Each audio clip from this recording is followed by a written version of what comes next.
All right. So it is the 1st of May when I'm recording this. That is, as Hollywood would tell you, that is the start of summer. The start of summer is actually June, but we're not going by that. We're going by what Hollywood says. You know, bow down to the all grateful masters of the universe. This is going to be a preview. I am going to do this in the form of a tier list. What we are going to do is we're going to make two lists. The first one is going to be my own personal list of what I'm most excited for.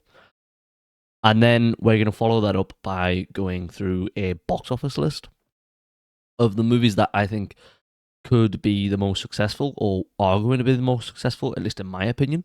This is obviously all predictions. And the box office one, I feel like for this year, and remember, this is the first time I'm doing this. I am a novice with this. But, watching guys like Last Stand Media or Dan Murrell in the film space, Last Stand Media in the game space, Dan Murrell in the film space, I've always wanted to do the numbers side of this stuff. So the box office is something that I find incredibly intriguing and interesting because you should want your entertainment to make money, not for the companies, but for the artists behind it. You should want them to financially succeed as much as you want them to critically succeed. You should want them to have successful movies at the box office so that they can then go and finance another movie. Because it's all good and well saying, oh, well, the last 10 PTA films have been great. But it's like, all right, but if it made no money, if it turned around and made literally $0, it's not going to get any more financing, or at least it's not going to get as much as he previously would. So this is something that I actually feel quite strongly about. And I actually, when I look around on other spheres and other channels of, film talk, film Twitter, film YouTube, I see a lot of people dismissing the box office and just going, well, I don't care. If the movie's good, then why do I care? I care about the highest art. And the reality of the situation is that you don't get PTA unless you also have Sinners and a Minecraft movie. That is the reality of the situation. You need financial successes to have critical darlings as well. If that isn't something that interests you, I completely understand that. I understand, sort of the pretentious or the ostentatious side of film sort of criticism and film online discussion will say ignore the box office. All right, fine, fair enough. I personally just refuse to do that because I believe it is too important to the business. And as I say, I want these artists to be successful. I want them to find success.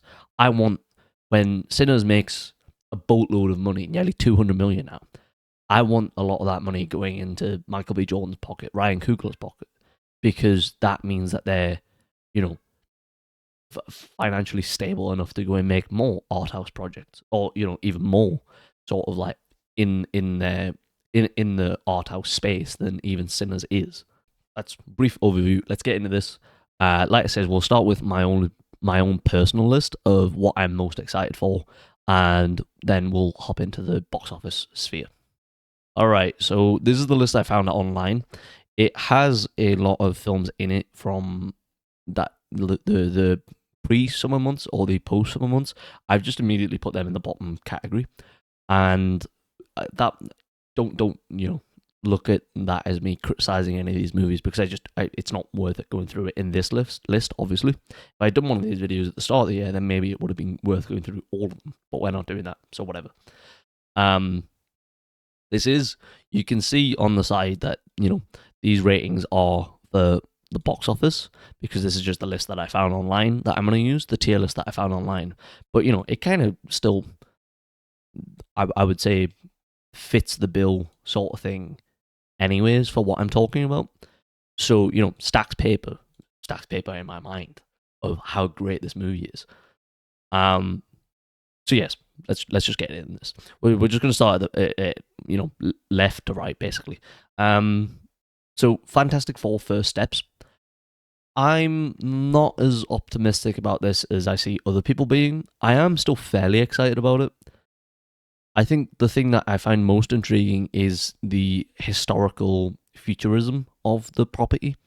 I like that they're not immediately just placing this in the modern age, and they are going back to what would 1950s, 1960s Marvel or 1950s, 1960s MCU look like, and they are exploring that somewhat. Now, with that being said, I'm not too hot on the cast. I have to say, I'm not too hot on what I've heard from particularly Joseph Quinn from behind the scenes talking about his character. So, Vanessa Kirby, perfectly fine actress. I don't have much wrong with her. She's just not someone that, I see her in a movie and I'm like, oh, I have to rush out and see that. Pedro Pascal, I feel like there's a bit of a overexposure of him now in the past couple of years, particularly after The Last of Us has came out, that he seems to be in everything now. And if you know my feelings on The Last of Us Season 2, which if you aren't watching, go and watch those videos on my TikTok. I'll link it in the description. That season, luckily for him, doesn't actually have him that much in it without spoiling anything. But it's still just not there for me. It feels like a significant drop off from the first season. And I'm not sure that Vanessa Kirby, Joseph Quinn, and Eben Moss Barrack particularly pick up a lot of the slack from him. Because if you're going, okay, well, I'm not really excited about him because I've seen him in everything in the past couple of years, then I'm like, all right, well, the other three, I'm sort of like, I don't know. Like, out of the three, I suppose Joseph Quinn is probably the one that I like the most. I really like him in Stranger Things. I actually think he's very good in that. I think in A Quiet Place Day One, he's very good. He's very convincing in this guy who really feels for this like terminally ill Lupita Nyong'o. But again, what I've heard him talk about in relation to his character isn't exactly it doesn't exactly make me optimistic. He's talked about how in the past the Johnny Torch, or is it Johnny Flame? I think it's Johnny, the Human Torch, essentially. He's talked about how in the past the Human Torch was essentially this womanizing character, and they've wanted to modernize that because they didn't believe it makes sense. I just think that this is an extremely safe move, and it doesn't really make a lot of sense for me. It makes sense in the context of this being a Marvel movie, but if you actually think of this as the 1950s, 60s, he's a bachelor, he's a bit of an idiot, playboy sort of thing, then it kind of makes perfect sense that at the start of the first movie, that is called First Steps, he would be a bit of a playboy. And then over the course of, let's say, the movie or two movies or maybe even three movies, he comes more and more into that role of being a mature man. And instead, it's just off the bat, it's like, no, he's perfect. He's a great guy. He's a hero from the start and has absolutely no flaws. So it doesn't really make me optimistic about the movie. And it sort of put a bit of a it took a bit of the wind out of my sails in relation to this movie. But like I said, I do like historical futurism, so that alone is going to get me to see this movie. I just don't know if it's necessarily going to be there altogether. So I think I would probably put this in pays the bills, is what I'm thinking. Because it's definitely not S tier, and I'm not sure it's A tier. There are probably a couple films on here that I think are A tier, and then there's definitely some films on here where I'm like, okay, this is an S tier movie, and I just think this is slightly below that. And then we've got 28 Days Later. I love the first 28 days, or 28 Years Later is the next one we've got. Sorry, I love the first 28 Days Later. I haven't seen the second one. I've heard Danny Boyle has kind of written it off. I think it's extremely positive that everyone from the original movie got back on board with this, even though Cillian Murphy is, up to now, he just seems to be a producer on this. I don't think they've actually confirmed that he's in the movie or that he isn't in the movie. The only sort of drawback for me is that I'm not a big fan of Aaron Taylor Johnson. If you've seen anything on my channel before, you'll know that I'm a big James Bond fan, and when he was linked with that role, I was like, this is not the guy. I just don't think he's a very good actor. He's not bad. He's just not great. And I'm questioning whether or not he'll be good enough to lead this film. With that being said, there are some actors around him that I hope are able to support him. Ralph Fiennes is probably over the course of his career either one of the best lead actors or the best number two in, like British cinema, pretty much. Like he's one of the best over the past, in just the 21st century, I'd say pretty much period. So it's one that, with that slight drawback, I am looking very much forward to this. Alex Garland as well has become one of my favorite directors. Civil War, Annihilation, wow, what a guy! And yeah, I'm very much looking forward to this. So I think this one goes straight into A for me. It's not a question. Other than Aaron Taylor Johnson, I'm just not too hot on him. Other than that, I don't have any gripes. And yeah, I'm really looking forward to that one. Superman. Now, I know that there's a lot of people who aren't hot on this, and that there's a lot of people who are like, "Oh, the sneak peek looked a bit shit." Shut the fuck up. This movie, I'm so hyped. I cannot wait for this movie. It looks undeniably comic booky. It looks proud to be a comic book movie, and I love that. I love that so much. I love the fact that this Superman movie loves the fact that it's a Superman movie based on the comics. I love the fact that Crypto is in it. I love the fact that David Corenswet is undeniably both Clark Kent and Superman. I love everything that I've seen about this. I love the humor. I love the tone. It actually seems a bit violent. It actually seems a bit violent to me, whilst also matching that with a comedic tone. I think the unloading of James Gunn is incredibly positive. I think everything that we've seen out of him so far bodes well, even though that isn't or that hasn't actually resulted in much on screen. I still think it's a positive, and I'm hopeful for the future of this. I'm, a big DC fan over Marvel, I would say, and I think the timing is right for a Superman movie. I think it's been long enough. I think it's been long enough for us to get a comic book Superman. When was the last time you really had a comic booky Superman? Is it? Yeah, I don't think it's. I don't think it's this century. I think it's 20th century, because I don't think the 2000s one is very comic booky. Obviously, Man of Steel, Batman v Superman, Justice League. None of those movies are comic booky. They're grounded, hero films, or even crime thrillers, basically. So this is undeniably S tier for me. But like, no question about it. I'm so excited for this. I cannot wait. This is my superhero film of the year. Until we get, Batman in fucking like 10 years' time, this is the superhero movie that I've been the most excited for, or that I am the most excited for. And it's the most excited I've been for a superhero film since the Batman. So yeah, fucking up there. Cannot wait. Let's get to it. And then Five Nights at Freddy's is here. I don't know why that's there, because that's already came out, I believe, or it's coming out this winter. Ballerina. I haven't seen the final John Wick. I'm one movie behind. For no particular reason. I just haven't caught up with it. I am an Ana de Armas fan in terms of her being a supporting actress. I don't think she's strong enough to lead a action movie on her own. I'm not even sure she's good enough to be a femme fatale. So this isn't one that seems too positive. A lot of the press around the movie seems to suggest that there's been production hell. Them rewriting a lot of scenes to include John Wick also isn't positive, in my opinion, because that suggests that the story is going to be somewhat rehashed and, trying to put a square peg in a round circle.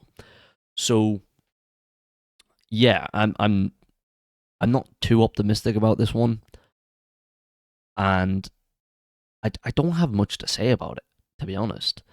I hope it's successful because I really like the John Wick universe, but I'm not positive on what we've seen that this is going to be particularly original, and I'm not sure it actually differentiates itself enough from John Wick while still encouraging audiences to go see it because it's a John Wick movie still. And I think the saying we're not including John Wick and then going back and reshooting and including John Wick also doesn't suggest something very positive to me. This suggests that there's something probably wrong with this movie. So I'm pretty much like I would say in neutral. I really like what I've seen of the John Wick movies so far. Like I said, I just haven't seen the last one. I really like the movies. I just think that this one is maybe the first stumbling block that they've encountered. So yeah, I'm gonna put this in breaks even because I just don't think there's very much there that makes me very excited for it. I have to say. And then Mission Impossible. This is another one where I haven't seen the movie before this, but I really, really do believe that like Tom Cruise still has it for one more movie, maybe two.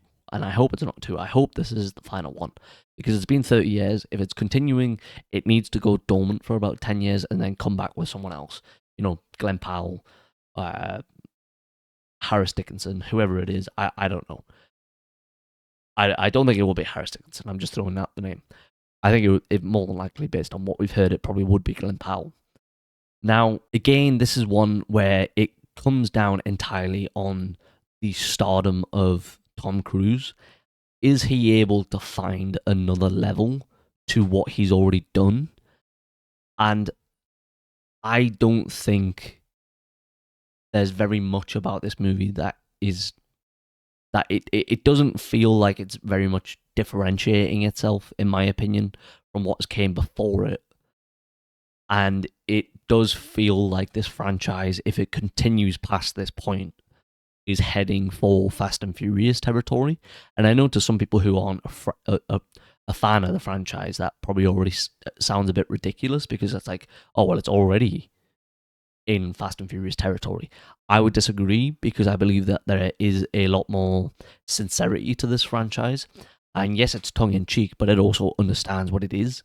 This is a blockbuster film about, patriotism and the freedom of the known world. It's nothing beyond that. Whereas Fast and Furious is so up its own arse and is constantly in on the joke that it doesn't become funny anymore. Whereas with Mission Impossible, when you're going, I wonder what Tom Cruise is going to do this time, that isn't in the trailer. There is something about that. And if there was a lot more of a sense of finality of, this is it, he's not coming back, I think that would benefit the film a lot more. And yet, they're not doing that. I think basically because of Tom Cruise's ego, which is unfortunate, and I'm not a fan of that. But it is nevertheless one that I will remain excited for, just less so than Fallout, than Mission Impossible 3, Ghost Protocol. All of those movies, I think Ghost Protocol is probably the peak of the film, of the franchise, sorry. So yes, I would probably put this in about here. I'm more excited for this, I would say, than Fantastic Four, just because of the prelude to this movie in the rest of the franchise. But it feels about equal on these two to me. I think both of them have aspects that I'm looking forward to, and both of them have aspects that I'm worried about. And then we come on to one that actually I'm actually very, very fucking excited for. And I don't know why.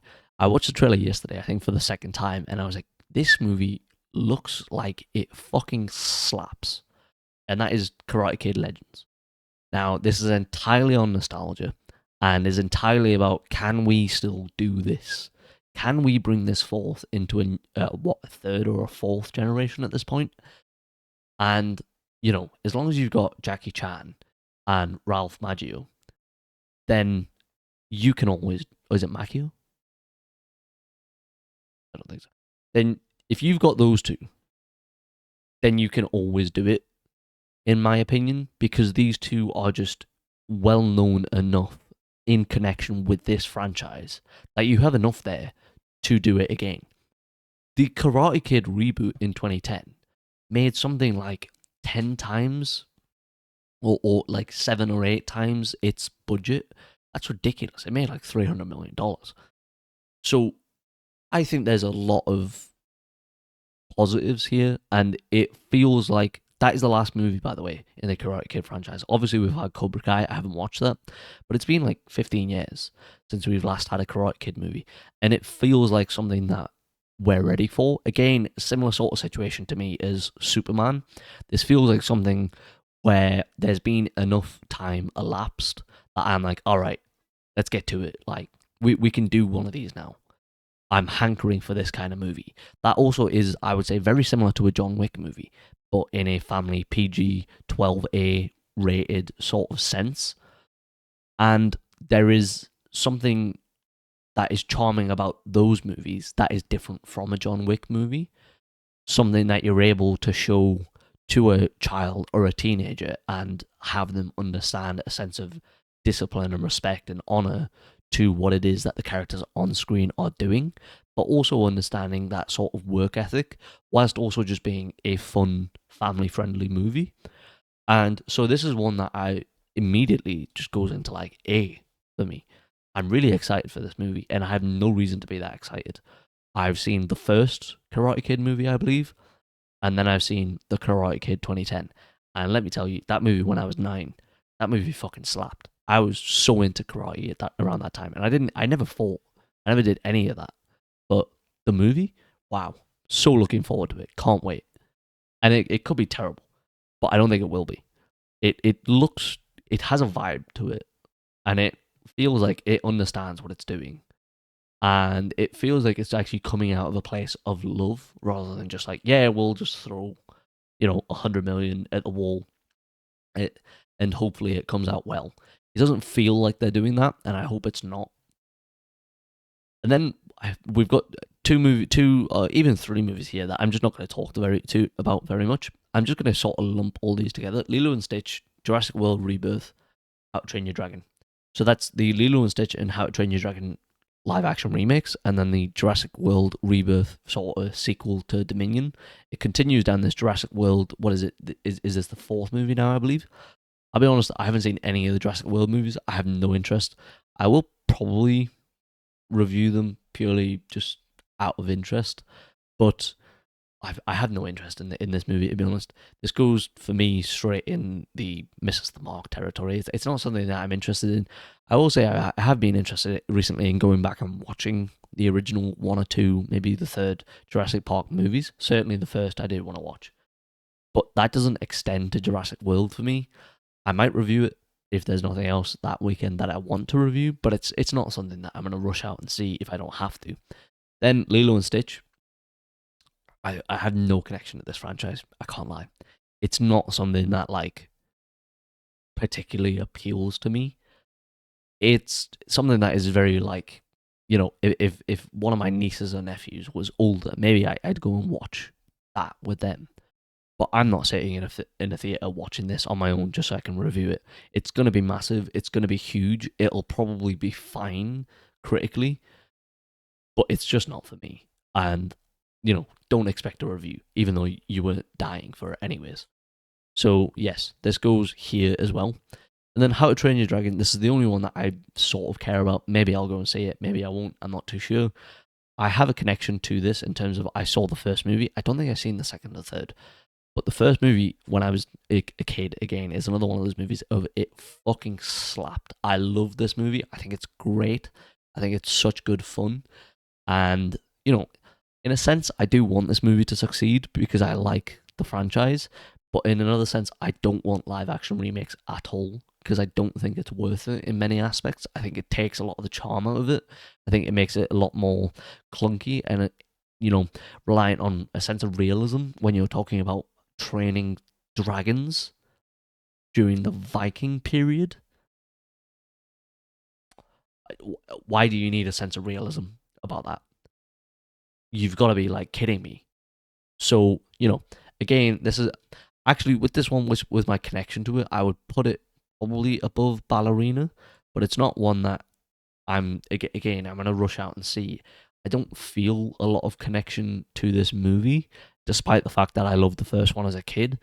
More than likely, this just makes me want to go and watch the original movie more than anything. Then we've got something that I will be reviewing. As of when I'm recording this, I'll be watching that film tomorrow, 2nd of May.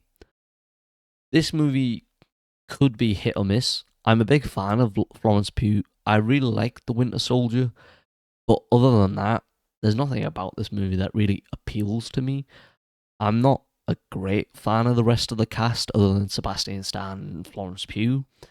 David Harbour, he's alright, but he's not someone that I think I'm gonna rush out and see again. He's someone that I think has been bogged down by Stranger Things, and you know, I just question about whether what else could he have been doing with his ability if he wasn't stuck in these two franchises. But that's something that he chose. So I, I'll I'll take it, I suppose. Like I says, I am gonna see this film tomorrow because it's a major thing. It's very important for Marvel. It needs to succeed, both critically and commercially. This needs to succeed. It needs to have some sort of success. Whether it will or not, I think is still very. I think it is very up in the air. I think a lot of this is relying basically on Florence Pugh and how much pull she has. And now maybe I don't know because I want to say she's a big movie star, but she feels much more of a celebrity than she feels a movie star. And I'm not sure what movies she's actually sold for studios or for in. I'm not sure what movies she's actually sold for studios, and I struggle to really see her as the lead, and she definitely is in this movie. Now, maybe this is the movie that people do go, oh yeah, Florence Pugh, I've liked her and other stuff. I will go and see this. And maybe this is the one that cements her as a lead. I just think it's a risk. So for me personally, I'm probably going to put this in the third tier because, like I said, it is one that I'm going to see first day. It is one that has some points to it, but it isn't one that I have a lot of hope for because of Marvel's track record over the past few years, and also just because I haven't liked them, to be honest, since maybe the Winter Soldier. Civil War was the last one that I really liked. I thought Endgame was entirely predictable, and when you know an actor's contract is coming to the end with a franchise, I struggle to feel empathy for what's happening on screen for those characters. So yeah, this is, I don't know.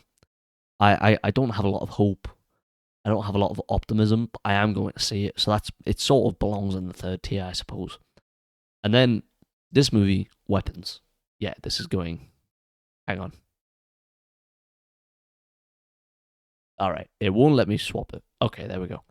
Weapons, I think. Yeah, Weapons is.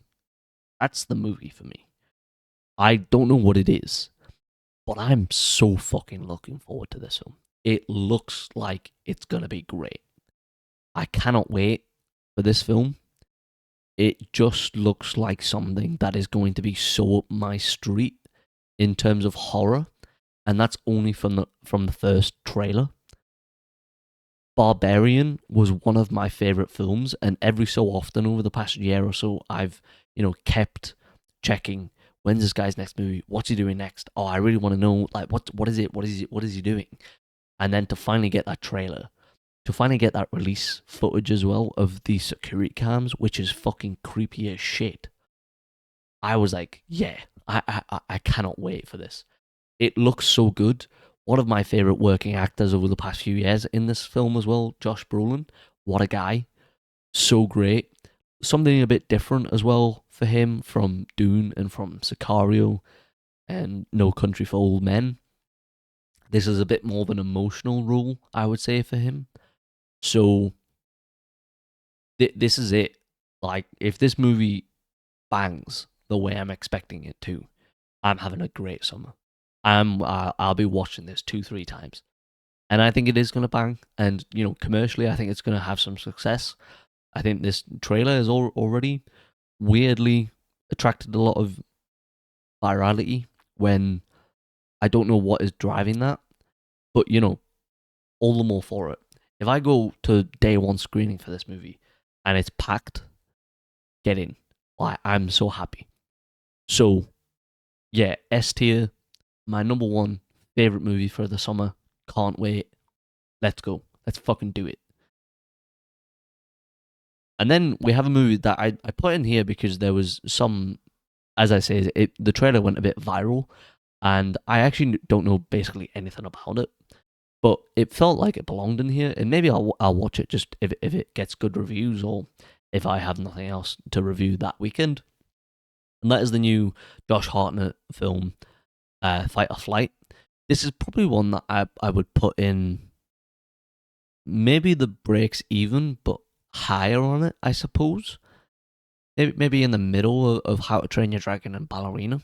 Like I said, I don't have very much connection to it, but I don't know. There's something about his fucking like psychotic face in the trailer that does draw me to this. And you know, a B movie action movie, a B movie action thriller on a aeroplane seems like a good hour and a half, hour and 40 minute fun weekend to me.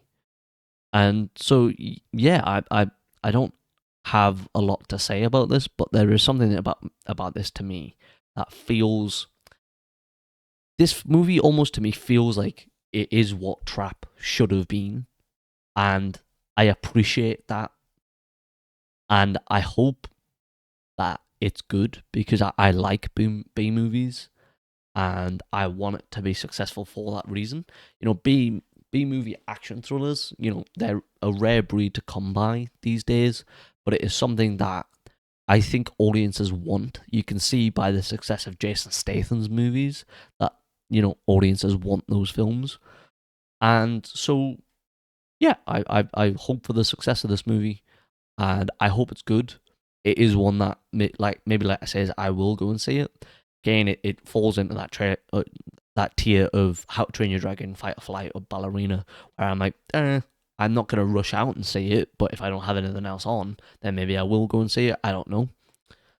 And also just the sort of tier of movie that I think is probably just gonna fall into like, yeah, this is fine. I could maybe watch this again in a couple of years.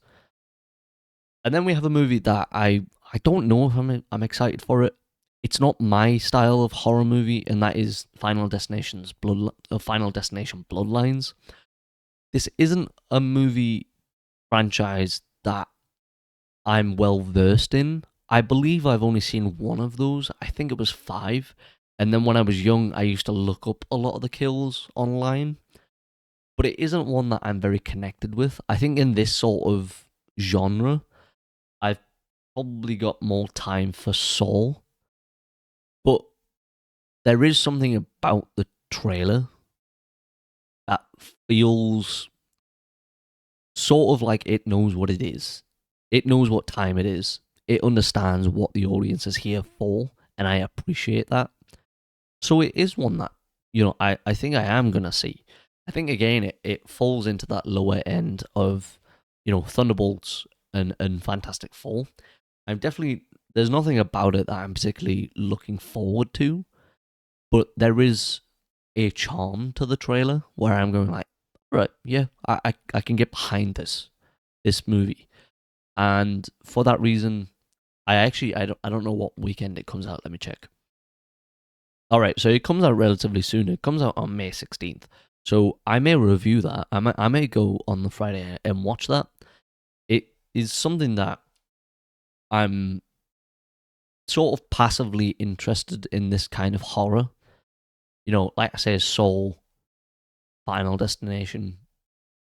It is a genre that I'm not well versed in, or subgenre, I should say, but it is something that I can find a lot of love for and a lot of joy in. So yeah, I think I will go and see this one. I would say expect a review in that sort of department. And then we have a movie that feels relatively generic to me, but because it's Brad Pitt, I will probably, you know, be suckered into watching this film. As a sport, I have no interest whatsoever in F1, but because you put Brad Pitt in the aging, grizzling veteran driver role in an F1 movie, there is every chance that I will go and watch this. There isn't, as I say, again, this is one that I don't have very much to say on because I don't have a connection with F1. But this is one that feels interesting to me for Brad Pitt to take, because he's still taking those sort of out there, sort of fun hero roles, and I'm not sure that necessarily fits the bill in this one. Now, maybe I'll be wrong in that department. Maybe you can weave a sort of hero's journey through a car movie. But I struggle to really see the audience for this, and I struggle to see a lot of weight being put behind this in terms of writing power and directing power, when this isn't a movie that I think will hold very well. I'm not sure if Brad Pitt is an actor that translates very well to a European audience, and that's what you need for an F1 movie. F1 isn't big in the US, so you need it to be big here. So I'm not very optimistic about this movie's success, and I'm not very sure that this movie has very much going for it in terms of me liking it. But it is nevertheless a Brad Pitt movie, so I will see it. And therefore, it falls into, I would say, higher on the scale of the third tier pays the bills. It is one of those ones, again, that I feel like falls into a category of, does Tom Cruise have it with Mission Impossible? Does Brad Pitt have it? Can he sell an F1 movie? And I'm not really sure. I'm less confident on the Brad Pitt factor with this movie actually than I am with Tom Cruise, because at least with Tom Cruise, he has the weight of a franchise. You know what Mission Impossible is, even if you've never seen a movie in that franchise. Whereas with F1, I'm not really sure if people know what it is, at least in terms of what the movie is. And so I'm not very optimistic about it. I don't know if it's going to be very good. It feels very generic. It feels very studio machine movie sort of thing. And it'll probably be one that I review very, very quickly when it comes out. But it's not something that I'm particularly excited for. And then after that, we've got another one that I just think sort of falls into the misses the mark category, and that is the Smurfs. This isn't something that I ever had connection with. I never seen the Smurfs sort of reboot in the 2010s. It wasn't something that I was particularly, rushing out to see. It wasn't something that I had any sort of need to see. It isn't a franchise that ever connected with anyone that I know, as far as I'm aware. So this is just something that I don't have very much to say about. And yeah, that's all I have to say about that. And then of the movies that are left, this is the one that I'm probably most excited for, and I would probably put it in the A tier, on the lower end of the A tier, because we don't yet know very much of it. This movie, Together, starring Dave Franco and Alison Brie. This movie seems weird. They're describing it as body horror, but in the trailer there actually isn't very much in that sort of subgenre shown. The poster that you can see on the tier list now is one of the fucking grossest images of the year for a movie, but nevertheless, I'm very intrigued by it. I'm intrigued by what is the sort of backstory behind this. Is it a dream sequence, or is this some sort of weird demon that is, merging the two characters into one? I'm not very sure, but this does have, two actors behind it that I'm a fan of. Alison Brie from Community and Dave Franco, I'm not really sure what I've actually seen him in. I think I've seen him in that weird movie about the app that forces people to do extreme things. I can't remember what that movie is called actually.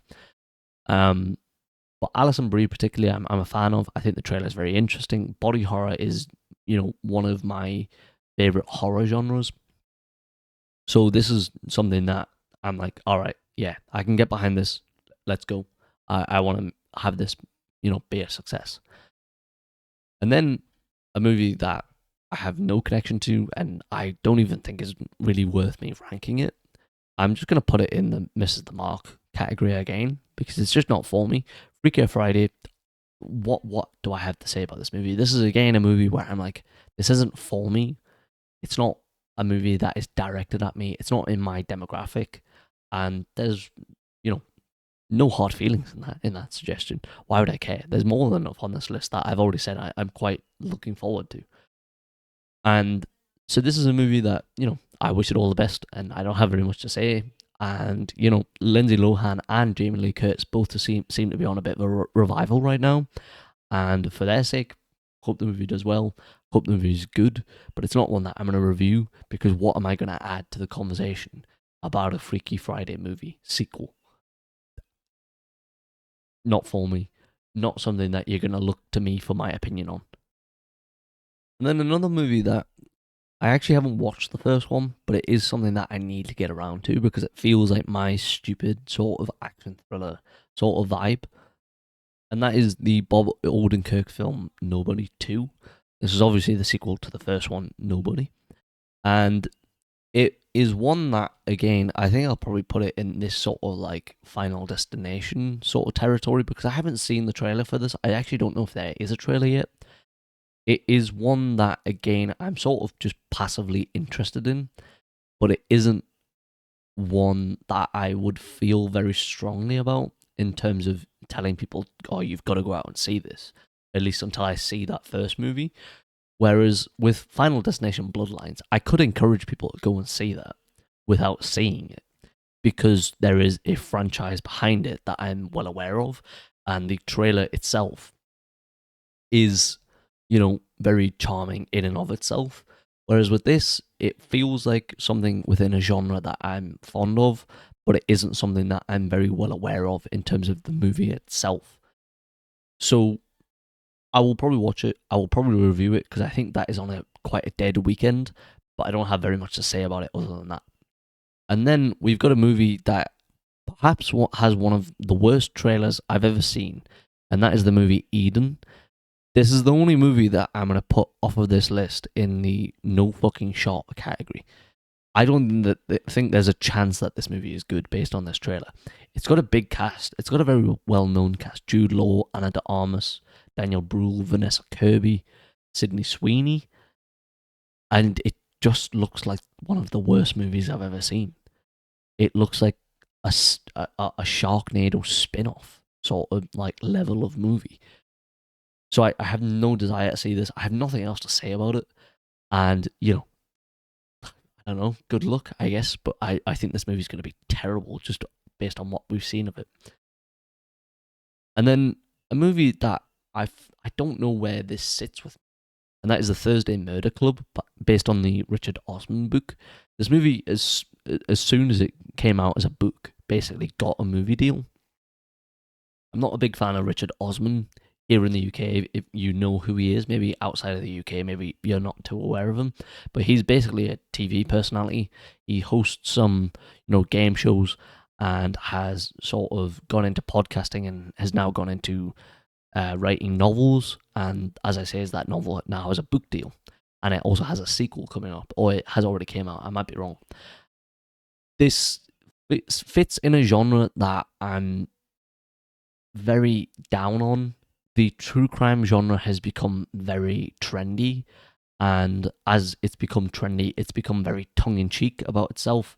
It all feels as if it's gone the Rian Johnson, let's subvert sort of way, and none of it feels authentic, none of it feels sincere, and that is kind of what I'm expecting from this, for no other reason than the title and the cover of the book just looks like it's a bit tongue-in-cheek.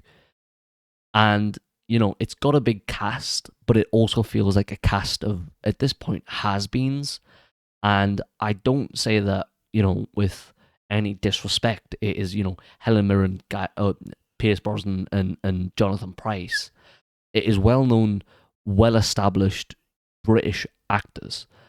But it is also ones that I'm like, you're not really like pushing the boat out anymore. You're not encouraging an audience to go and see anything, and it isn't one that particularly inspires me. This is a movie that is aimed at a older, I would say elderly audience that obviously I'm not a part of, and it isn't one that I'm particularly looking forward to. There isn't a trailer yet. Maybe it'll surprise me, but I'm not optimistic about this.